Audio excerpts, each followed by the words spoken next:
اس کے کہ آپ ہر حالت میں فساد اور انتشار کو روکیں، اور جب آپ کو فساد اور انتشار کو روکنا ہے تو پھر آپ کو بعض ایسے اقدامات کرتے ہیں جو کتاب سے باہر ہیں. کوئی اسے جسٹیفائی کرے گا، کوئی نہیں کرے گا، لیکن ایک کمرے میں بیٹھ کے بات کرنا آسان ہے، اور جب سر پہ پڑتی ہے اور آپ کو چیزوں کو فیس کرنا پڑتا ہے تو یہ بڑا مشکل کام ہے.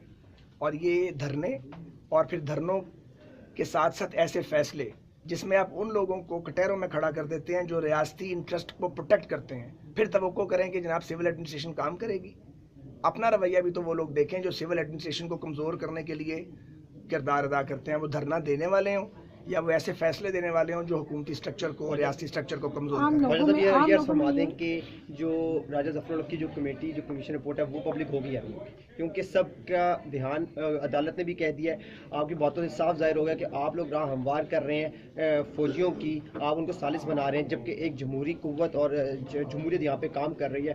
تو آپ اس رپورٹ کو پبلک کیوں نہیں کر رہے؟ عام لوگوں میں بڑی مایوسی بھی پائی جا رہی ہے اس معاہدے کی وجہ سے کہ سارے اختیارات ان لوگوں کو دے دیے گئے جنہوں نے یہاں پہ فساد برپا کیا، جنہوں نے یہاں پہ املاک جلائی، جنہوں نے یہاں پہ توڑ پھوڑ کی.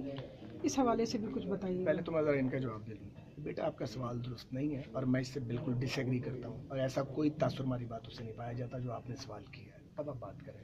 جی میں یہی پوچھ رہی تھی کہ عام لوگوں میں یہ تاثر پایا جاتا ہے کہ یہ جو معاہدہ ہوا ہے یہ درست نہیں ہوا، کیونکہ یہ تو اس طرح ہے کہ یہ سارے اختیارات آپ نے ان لوگوں کو دے دیے جنہوں نے یہاں پہ توڑ پھوڑ کی، جنہوں نے نقصان کیا. عام آدمیوں کا نقصان ہوا ہے. دیکھیے بات سنیں، حکومت کے ساتھ ساتھ جی بالکل ہوا. بات یہ ہے کوئی کسی کے سامنے کسی نے سرنڈر نہیں کیا، نہ کسی کے سامنے کوئی سرنڈر کرے گا کہ 2-4 ہزار لوگ آئیں اور آ کے یہاں پہ ادھم مچا دیں اور لوگوں کے مذہبی جذبات کو بھڑکائیں اور ایک ایسی بات کا ڈرم بیٹ کریں جس کا ریئلٹی سے کوئی تعلق نہیں ہے. ٹھیک ہے، زاہد احمد صاحب نے استعفیٰ دیا ہے اور یہ بھی درست ہے کہ بہتر ہوتا ہے کہ سالملی سویئر کے الفاظ کو سالملی افرم میں بدلا نہ جاتا ہے، لیکن یہ سب کو پتہ ہے قانون دانوں کو کہ سالملی افرم کا مطلب ہے اردو میں اقرار صالح، اور آئین کی کتاب میں چھپا ہوا ہے کہ جب آپ کہتے ہیں سالملی افرم از ایکول ٹو اوتھ، یہ میں نہیں کہہ رہا، بازار سے آئین کی کتاب لیں یا ویب سائٹ ڈاؤن لوڈ کریں، آپ کو اس کا رزلٹ مل جائے گا. یہ ساری باتیں علماء کرام کو بتائی گئیں، ان کو بریف کیا گیا. 7B7C واز اے ڈیڈ لا، وہ امپلیمنٹ ہی نہیں ہو رہا تھا.